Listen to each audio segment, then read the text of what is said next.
नमस्कार मित्रों। अभी तक महाभारत के चरित्रों के बारे में आपको बताया जा चुका है। सत्यवती के बारे में, व्यास के बारे में, शांतनु के बारे में। लेकिन एक और कथानक है जिसके बारे में आपको जानना भी जरूरी है। हमारा भारत जिसके नाम से भारत कहलाता है, उस कथानक के जन्मदाता दुष्यंत और शकुंतला। दुष्यंत और शकुंतला की कहानी उसको भी पढ़ना या उसको सुनना भी जरूरी है। पूर्ववंश के राजा थे राजा दुष्यंत, और एक ऐसे प्रतापी राजा थे जिनके राज्य में भूख, चोरी, व्याधि इसका कोई भय नहीं था। प्रजा निर्भय थी। पृथ्वी बिना किसी जोत के प्रचुर अन्न देती थी। अब इससे ये पता लगता है कि उस समय शायद कृषि का विकास नहीं हुआ था या हो रहा था। जो महाभारत में ये तथ्य दिया गया है कि बोने की ज़रूरत नहीं होती थी, पृथ्वी पर अपने आप ही जो भी अन्न पानी है वो उगाता था और उसी से ही लोग अपना जीवन यापन कर लेते थे।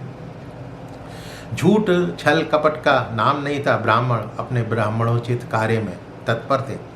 तो एक समय महाराज दुष्यंत अपनी चतुरंगिणी सेना के साथ गहन वन की ओर चले। जब वो वहाँ पर वन में हिंसक पशुओं का शिकार करने निकले थे।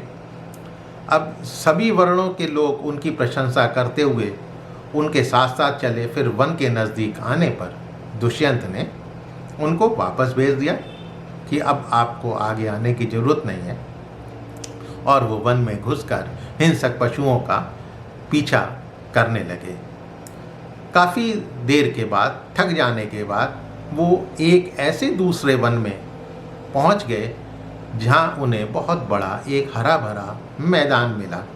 वहां वृक्ष फलों से भरे हुए थे। तरह तरह के पक्षी कलरव कर रहे थे। हर एक वृक्ष जो है फलों से लदा हुआ था। वहाँ पर सिद्धचारण समुदाय तथा गंधर्व और अप्सराओं के समूह विचरण करते थे, और बीच में ही मालिनी नदी बह रही थी। बड़ी एक सुंदर मनोरम घाटी थी। वहीं उनकी दृष्टि एक आश्रम पर पड़ी। आश्रम पर जब देखा तो कई सारे मुनिगण अपना यज्ञ हवन अग्निहोत्र कर रहे थे।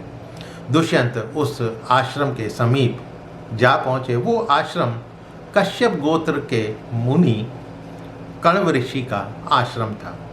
उन्होंने अपनी सेना को बाहर रुकने को कहा कि आप सब यहीं रुकें, आगे आने की ज़रूरत नहीं है।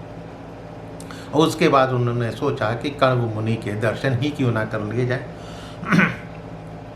तो वो अपने मुकुट तथा अन्य राज्य चिन्हों को भी उन्होंने उतार दिया और अपने सेवकों के हवाले कर दिया। एक साधारण वेश में वो कण्व मुनि के दर्शन करना चाहते थे। जब आश्रम पर पहुँचे तो आश्रम के द्वार पर पहुंचकर उन्होंने आवाज़ लगाकर पूछा कि भाई कोई है, यहाँ कौन है। सुनकर एक लक्ष्मी के समान तपस्वी वेश में एक सुंदर कन्या आश्रम के भीतर से निकली।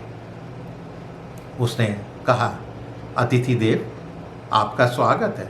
और फिर उनको आसन, पाद्य, अर्घ्य अर्पण करके पूछा कि कहिए, आपका शरीर निरोग तो है, घर पर सब कुशल है, कहिए मैं आपकी क्या सेवा कर सकती हूँ, क्या सेवा की जाए, आपके आश्रम में पधारने का कारण क्या है।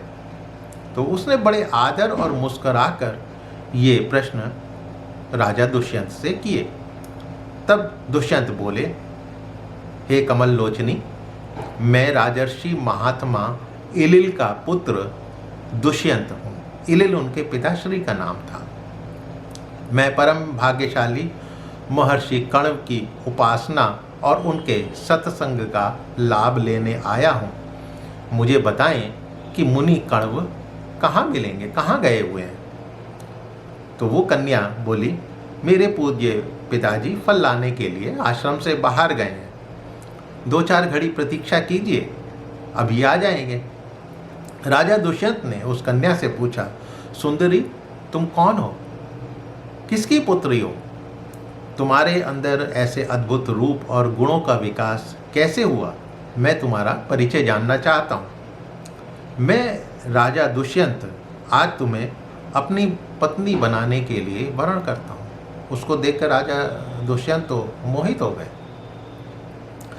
क्षत्रिय कन्या के सिवा किसी दूसरी स्त्री की ओर मेरा मन कभी आकर्षित नहीं हुआ। पराई स्त्रियों की ओर मेरा मन कभी नहीं गया। अपने मन को पूर्ण संयम में रखता हूँ, फिर भी तुम्हारे प्रति मेरे मन में क्यों अनुराग उत्पन्न हो रहा है मुझे भी नहीं पता। लेकिन मैं निवेदन करता हूँ कि तुम मुझे स्वीकार करो और मेरा राज्य भोगो। तब वो कन्या हंसती हुई बोली, महाराज दुष्यंत, मैं तपस्वी मुनि कण्व की पुत्री मानी जाती हूँ। मुनि कण्व मेरे गुरु और पिता हैं। मैं परतंत्र हूँ। आप उन्हीं से प्रार्थना करें तो उचित होगा। आपको अनुचित कार्य नहीं करना चाहिए। दुष्यंत बोले कि मुनि कण्व तो ब्रह्मचारी हैं, वो सदाचार से विचलित हो नहीं सकते।